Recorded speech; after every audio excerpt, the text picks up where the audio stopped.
शिक्षक बनने की तैयारी कर रहे हैं सभी साथियों का स्वागत है। आज हम एक बहुत ही जरूरी विषय पर बात करने वाले हैं, अधिगम मतलब सीखना। हाँ, लर्निंग। ये शब्द सुनने में जितना आसान लगता है उतना ही गहरा है। बिल्कुल, और ये सीटेट, टीजीटी, पीजीटी जैसी परीक्षाओं के लिहाज से तो अहम है ही, पर एक अच्छा टीचर बनने के लिए भी इसे समझना बहुत जरूरी है ना? एकदम सही। हमारे पास एक दस्तावेज है, अधिगम सीटेट टीजीटी pgt.pdf। इसमें काफी कुछ दिया गया है, तो आज कोशिश रहेगी कि इसमें से जो मुख्य बातें हैं उन्हें आसान भाषा में समझें। जरूर। हमारा मकसद यही है कि इस दस्तावेज के आधार पर हम ये समझें कि ये अधिगम, ये सीखना असल में है क्या चीज, इसकी क्या खासियतें हैं, ये होता कैसे है, और हाँ, कौन सी बातें इसे कम या ज्यादा करती हैं। और वो ट्रांसफर वाली बात भी, कि एक चीज सीखने का दूसरे पर असर पड़ता है या नहीं। हाँ, अधिगम अंतरण। और साथ में वो ग्राफ वाली बात, मतलब सीखने की रफ्तार कैसे दिखती है, अधिगम वक्र, और वो पठार वाली स्थिति जब सीखना रुक सा जाता है, इन सब पर बात करेंगे। बढ़िया, तो फिर शुरू करते हैं। सबसे पहले ये बताइए कि अधिगम या सीखना अगर बिल्कुल आसान शब्दों में कहना हो तो क्या है? देखिए, बहुत सीधा सा है। हम रोज कुछ ना कुछ नया अनुभव करते हैं, है ना? हाँ। कुछ ट्रेनिंग लेते हैं, अभ्यास करते हैं। हाँ। तो इन अनुभवों से, इस अभ्यास से हमारे व्यवहार में, हमारी आदतों में, हमारी सोच में जो बदलाव आता है, वही सीखना है। ये लगातार चलता रहता है। अच्छा, मतलब ये कोई एक दिन की चीज नहीं है? नहीं, बिल्कुल नहीं। मनोवैज्ञानिकों ने भी यही कहा है। जैसे गेट्स ने कहा कि अनुभव और ट्रेनिंग से व्यवहार बदलना ही सीखना है। क्रो एंड क्रो ने कहा, आदतें, ज्ञान, नजरिए को अपनाना सीखना है। सार सबका एक ही है, अनुभव से बदलाव। जैसे वो उदाहरण दिए हैं दस्तावेज में, साइकिल चलाना सीखना। शुरू में गिरते हैं, फिर संभलते हैं और सीख जाते हैं। हाँ, ये टाइपिंग सीखना, या मान लीजिए ठोकर लगी तो अगली बार देखकर चलना, ये सब अनुभव से ही आता है। पर क्या हर बदलाव सीखना है? जैसे बच्चा बड़ा होता है तो चलना सीखता है, क्या वो भी इसी में आएगा? नहीं, ये अच्छा सवाल है। हर बदलाव सीखना नहीं होता। बच्चे का उम्र के साथ चलना सीखना वो परिपक्वता यानी मैच्योरेशन का हिस्सा है।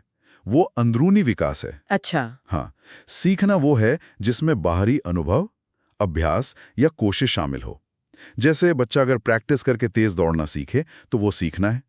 पलक झपकना सीखना नहीं है, वो सहज क्रिया है। तो जरूरी है कि बदलाव अनुभव या अभ्यास से आए। वुडवर्थ ने भी कहा कि ये नया ज्ञान और नई प्रतिक्रियाएं पाने की प्रक्रिया है। ठीक है, तो अनुभव या अभ्यास से व्यवहार में बदलाव। अब इसकी कुछ खास बातें, मतलब विशेषताएं क्या है? हाँ, कई सारी हैं, पर कुछ मुख्य समझ लेते हैं। एक तो ये जीवन भर चलता है, मतलब पैदाइश से लेकर आखिर तक। हमेशा? हाँ, हमेशा कुछ ना कुछ सीखते रहते हैं। दूसरा, ये एक विकास की प्रक्रिया है, हम बेहतर बनते हैं। तीसरा, ये एक्टिव है, मतलब सक्रिय, हमें खुद कोशिश करनी पड़ती है, कोई जबरदस्ती नहीं सिखा सकता। सही बात है। और ये हमेशा उद्देश्यपूर्ण होता है, कोई ना कोई मकसद होता है सीखने के पीछे, चाहे वो परीक्षा पास करना हो या कोई हुनर सीखना हो। और ये हमें माहौल के साथ एडजस्ट करने में भी मदद करता है ना? नई जगह, नए लोग, उनके साथ ढलना भी तो सीखना ही है। बिल्कुल, ये समायोजन की प्रक्रिया है। और सबसे जरूरी, इससे व्यवहार में बदलाव आता है, वो बदलाव दिखता है। क्या ये सिर्फ दिमागी चीज है, मतलब ज्ञान बढ़ाना? नहीं नहीं, ये बहुत अहम बात है। सीखना सिर्फ ज्ञान यानी कॉग्निटिव नहीं है। इसमें हमारी भावनाएं, हमारी रुचियां, हमारी पसंद नापसंद, यानी हमारा भावात्मक पक्ष, अफेक्टिव डोमेन, वो भी शामिल है और बदलता है। अच्छा। और साथ ही हमारे काम करने का तरीका, हमारे हाथ पैर का कौशल, यानी क्रियात्मक पक्ष, साइकोमोटर डोमेन, जैसे लिखना, खेलना, टाइपिंग, ये सब भी सीखने का हिस्सा है। तो अच्छा सीखना वो है जो तीनों को साथ लेकर चले। समझ गई। दिमाग, दिल और हाथ पैर, तीनों का विकास। अब बात करते हैं कि ये होता कैसे है, मतलब ये सीखने की प्रक्रिया चलती कैसे है? कोई फिक्स्ड स्टेप्स हैं? फिक्स तो नहीं कह सकते, पर एक पैटर्न जरूर है। देखिए, सीखना कहीं भी कभी भी हो सकता है। इसकी कोई तय जगह या समय नहीं है। हाँ। और ये शुरू होता है किसी जरूरत या इच्छा से, जिसे हम कहते हैं अभिप्रेरणा, मोटिवेशन। मान लीजिए मुझे प्यास लगी है, ये एक जरूरत हुई, एक ड्राइव। ठीक है, मेरा लक्ष्य है पानी पीना। अब पानी सामने नहीं है, शायद फ्रिज में है या कहीं और, तो ये एक बाधा हुई, बैरियर। अब मैं क्या करूंगा? मैं अलग अलग कोशिशें करूंगा। उठकर किचन तक जाऊंगा, फ्रिज खोलूंगा, बॉटल निकालूंगा। ये हुई विविध अनुक्रियाएं, यानी अलग अलग रेस्पॉन्सेज। अच्छा। जब मुझे पानी मिल जाएगा और मैं पी लूंगा तो मुझे संतुष्टि मिलेगी। ये है सही अनुक्रिया का चुनना और पुनर्बलन यानी रीइंफोर्समेंट। अगली बार प्यास लगेगी तो मुझे पता है क्या करना है। ये प्रक्रिया मेरे व्यवहार का हिस्सा बन गई। तो मतलब कोई मोटिवेशन, फिर लक्ष्य, रास्ते में रुकावट, फिर अलग-अलग कोशिशें, सही तरीका मिलना, सफलता मिलना और फिर वो तरीका पक्का हो जाना। हाँ, मिलर और डोलार्ड ने इसी तरह समझाया है। मोटे तौर पर यही क्रम है। जरूरत, परिस्थिति, अंतःक्रिया, व्यवहार में बदलाव। सुनने में तो ये काफी लॉजिकल लगता है, पर असल में ये इतना सीधा नहीं होता होगा। बहुत सी चीजें इस पर असर डालती होंगी। बिल्कुल, और ये जानना शिक्षकों के लिए तो बहुत ही जरूरी है कि कौन से फैक्टर्स हैं जो सीखने को प्रभावित करते हैं। दस्तावेज में इन्हें 4 कैटेगरी में बांटा गया है। कौन कौन सी? पहला है शिक्षार्थी से जुड़े कारक, मतलब जो सीख रहा है उससे जुड़ी बातें, जैसे उसकी सीखने की इच्छा यानी मोटिवेशन, ये सबसे जरूरी है। फिर उसकी उम्र, उसकी शारीरिक और मानसिक परिपक्वता, उसकी बुद्धि, उसका स्वास्थ्य, उसकी रुचि किस चीज में है, उसकी थकान का स्तर, उसकी इच्छा शक्ति, ये सब बहुत मायने रखता है। हाँ, ये तो है।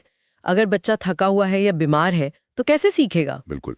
दूसरा है शिक्षक से जुड़े कारक, यानी टीचर कैसा है? हाँ, टीचर को अपना सब्जेक्ट कितना आता है, वो पढ़ाता कैसे है, क्या वो बच्चों को समझने के लिए तैयार है, क्या वो सहायक सामग्री मतलब टीचिंग एड्स वगैरह इस्तेमाल करता है, उसका अपना व्यक्तित्व, उसका व्यवहार, अनुशासन बनाए रखने का तरीका, बच्चों से बातचीत का ढंग, ये सब सीखने पर गहरा असर डालता है। सही कहा।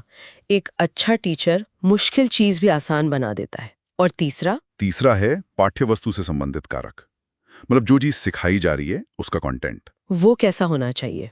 वो बच्चे के लेवल का होना चाहिए, उसकी जिंदगी से जुड़ा हुआ लगना चाहिए, दिलचस्प होना चाहिए, बहुत ज्यादा या बहुत कम भी ना हो, भाषा आसान हो और चीजें एक लॉजिकल ऑर्डर में हो, मतलब क्रमबद्ध हो। अगर कंटेंट ही बोरिंग या मुश्किल होगा तो सीखना मुश्किल होगा। और चौथा कारक? चौथा है सीखने सिखाने की प्रक्रिया और माहौल, मतलब क्लासरूम का एनवायरनमेंट कैसा है। अच्छा, जैसे पढ़ाने का तरीका। हाँ, टीचिंग मेथड, अभ्यास के कितने मौके मिल रहे हैं, फीडबैक मिल रहा है या नहीं, क्लास का माहौल सहयोगी है या डराने वाला, घर का माहौल कैसा है, स्कूल में सुविधाएं कैसी हैं, ये सब मिलकर सीखने का पूरा अनुभव तय करते हैं। तो ये चारों चीजें, सीखने वाला, सिखाने वाला, जो सिखाया जा रहा है और सिखाने का तरीका व माहौल, ये सब इंटरकनेक्टेड है। बिल्कुल, सब एक दूसरे पर असर डालते हैं। हमने शुरू में बात की थी सीखने के 3 पक्षों की, ज्ञान वाला, भावना वाला और करने वाला। क्या यही सीखने के क्षेत्र या डोमेन है जिनके बारे में ब्लूम ने बताया था? हाँ, बिल्कुल। बेंजामिन ब्लूम ने 1956 में सीखने के उद्देश्यों को इन्हीं 3 मुख्य डोमेन्स में बांटा था। ये बहुत प्रभावशाली मॉडल है। क्या है ये 3? पहला है ज्ञानात्मक पक्ष, कॉग्निटिव डोमेन। इसका लेना देना सीधे सीधे हमारे दिमाग से है।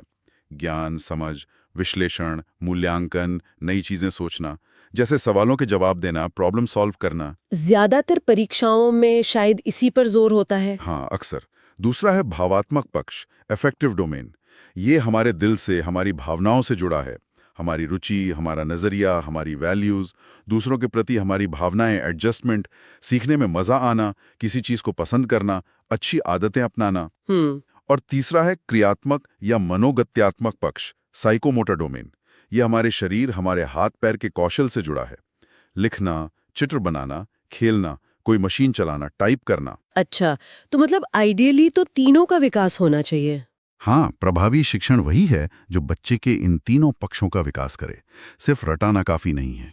ये बात तो बिल्कुल सही है। अब आते हैं उस दिलचस्प सवाल पर, क्या एक जगह सीखी हुई चीज दूसरी जगह काम आती है? जैसे अगर किसी ने अच्छे से साइकिल चलानी सीखी है, तो क्या उसे स्कूटर सीखने में आसानी होगी? हाँ, बिल्कुल। इसी को कहते हैं अधिगम अंतरण या स्थानांतरण, ट्रांसफर ऑफ लर्निंग, मतलब पहले सीखी हुई बात का नई स्थिति में इस्तेमाल होना। ये कितने तरह का होता है? मोटे तौर पर 3 तरह का। पहला, सकारात्मक अंतरण, पॉजिटिव ट्रांसफर। जैसा आपने कहा, साइकिल का ज्ञान स्कूटर सीखने में मदद करे, या गणित का ज्ञान फिजिक्स के सवाल हल करने में। अच्छा। दूसरा, नकारात्मक अंतरण, नेगेटिव ट्रांसफर, जब पुरानी सीख नई सीख में रुकावट बने। वो कैसे? मान लीजिए आपने भारत में ड्राइविंग सीखी है, जहां स्टीयरिंग दाईं तरफ होता है। अब आप अमेरिका गए, जहां बाईं तरफ होता है। तो शुरू में आपको दिक्कत होगी, पुरानी आदत नई जगह बाधा डालेगी। हाँ, ये तो होता है। और तीसरा है शून्य अंतरण, जीरो ट्रांसफर, जब एक सीख का दूसरी पर कोई असर ही न पड़े। जैसे किसी को इतिहास बहुत अच्छे से आता है पर इसका खाना पकाने पर कोई असर नहीं पड़ेगा। सही है। क्या इसके और भी प्रकार होते हैं? दस्तावेज में कुछ और नाम भी थे शायद। हाँ, कुछ और विशिष्ट रूप भी हैं, जैसे द्विपक्षीय ट्रांसफर, बायलैटरल ट्रांसफर, जब एक हाथ से सीखा कौशल दूसरे हाथ में भी आ जाए। जैसे दाएं हाथ से लिखना सीखने के बाद कुछ लोग थोड़े अभ्यास से बाएं से भी लिख लेते हैं। या लंबवत ट्रांसफर, वर्टिकल ट्रांसफर, जब किसी विषय का बेसिक ज्ञान उसी विषय में आगे की पढ़ाई में मदद करे। जैसे जोड़ घटाव सीखकर गुणा भाग सीखना। और क्षैतिज, हॉरिजॉन्टल, जब एक विषय का ज्ञान उसी लेवल के दूसरे विषय में काम आए, जैसे गणित का ज्ञान विज्ञान में। ये जानना तो बहुत जरूरी है, खासकर शिक्षकों के लिए। हम तो यही चाहेंगे कि जो स्कूल में सिखाएं वो बच्चों के जीवन में काम आए, मतलब पॉजिटिव ट्रांसफर हो। बिल्कुल। पर ये होता क्यों है? क्या कारण है इसके पीछे? कुछ सिद्धांत हैं क्या? हाँ, कई सिद्धांत हैं समझाने के लिए। एक बहुत पुराना सिद्धांत था मानसिक अनुशासन का। वो मानते थे कि कुछ विषय जैसे गणित या संस्कृत पढ़ने से दिमाग की ताकत बढ़ती है, जैसे याददाश्त, तर्क शक्ति, और फिर ये ताकत हर जगह काम आती है। पर अब इसे ज्यादा नहीं माना जाता। अच्छा, तो अब क्या मानते हैं? थार्नडाइक का समान अवयवों का सिद्धांत यानी आइडेंटिकल एलिमेंट्स काफी प्रभावशाली रहा है। वो कहते थे कि ट्रांसफर तभी होता है जब पुरानी और नई स्थिति में कॉमन चीजें हों। जितनी ज्यादा समानता उतना ज्यादा ट्रांसफर। मतलब अगर दो कामों में कुछ एक जैसा है तभी मदद मिलेगी। हाँ, लेकिन चार्ल्स जड ने कहा कि सिर्फ समान तत्व काफी नहीं है। सिद्धांतों को समझना और सामान्यीकरण ज्यादा जरूरी है। अगर आप किसी चीज के पीछे का नियम या सिद्धांत समझ लेते हैं तो उसे आप अलग-अलग मिलती जुलती स्थितियों में लागू कर सकते हैं। उन्होंने पानी के अंदर निशाना लगाने वाला प्रयोग भी किया था इसी को दिखाने के लिए। तो रटने से ज्यादा समझने पर जोर होना चाहिए। बिल्कुल। गेस्टाल्ट मनोवैज्ञानिकों ने भी सूझ और पूरी स्थिति को एक साथ समझने पर बल दिया।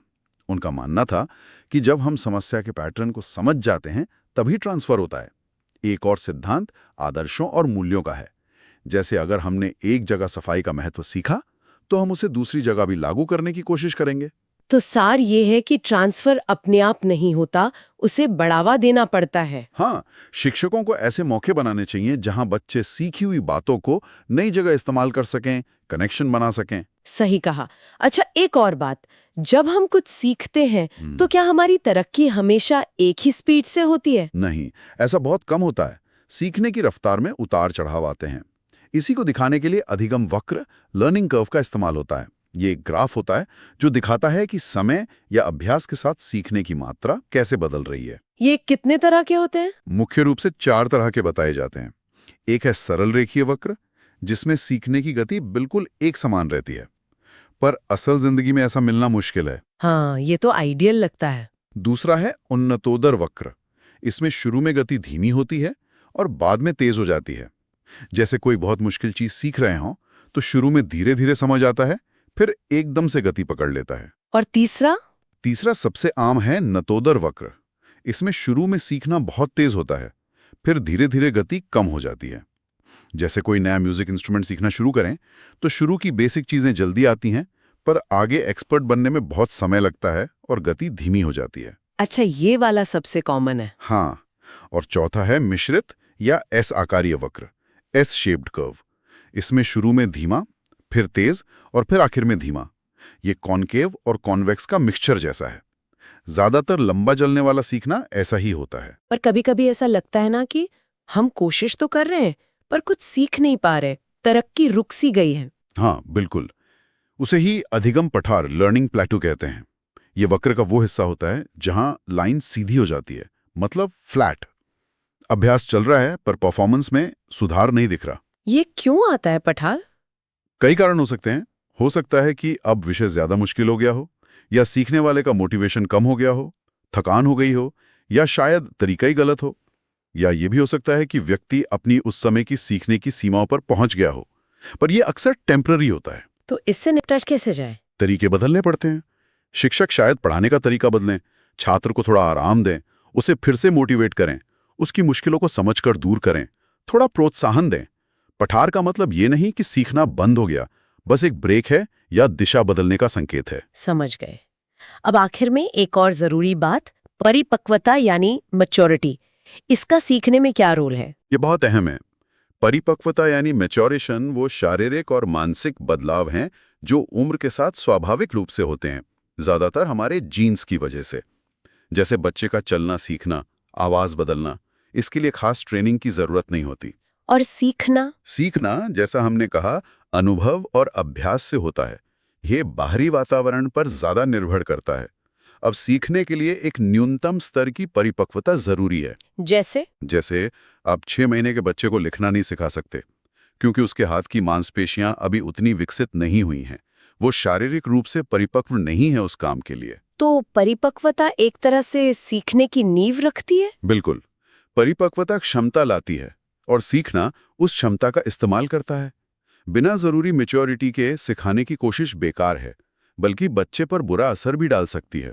इसलिए टीचर को बच्चे की उम्र और विकास के स्तर का ध्यान रखना चाहिए। और परिपक्वता तो एक उम्र के बाद रुक जाती है, पर सीखना जीवन भर चलता है। यही मुख्य अंतर है। परिपक्वता जन्मजात है, सीखना अर्जित है। परिपक्वता पर अभ्यास का असर नहीं होता, सीखना अभ्यास पर निर्भर है। बहुत बढ़िया।